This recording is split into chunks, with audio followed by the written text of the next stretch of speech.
Bilang bahagi ng idinaan sa Fire Olympics ng Bureau of Fire Protection, San Fabian, Pangasinan, ang pagunita ng Fire Prevention Month. Layon po nitong sanayin ang mga estudyante sa fire safety at disaster preparedness. May balitang pambansa si Verna Beltran ng Radyo Pilipinas, Dagupan.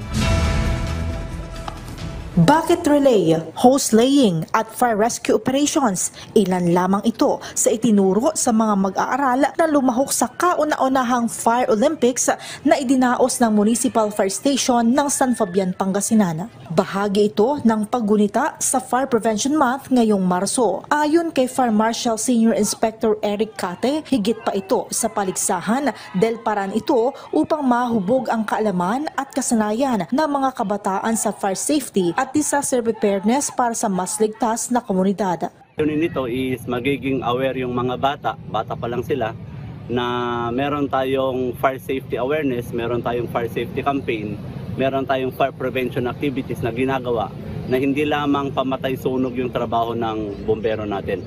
Nagpamalas naman ng galing ang mga kalahok na estudyante mula sa 3 eskwelahan sa lalawigan.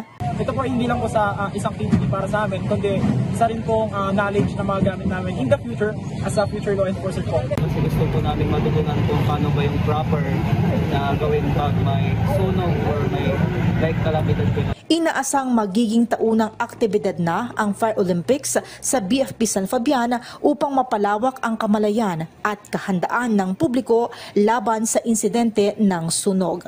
Mula sa Radyo Pilipinas, Dagupan, Verna Beltran para sa Balitang Pambansa.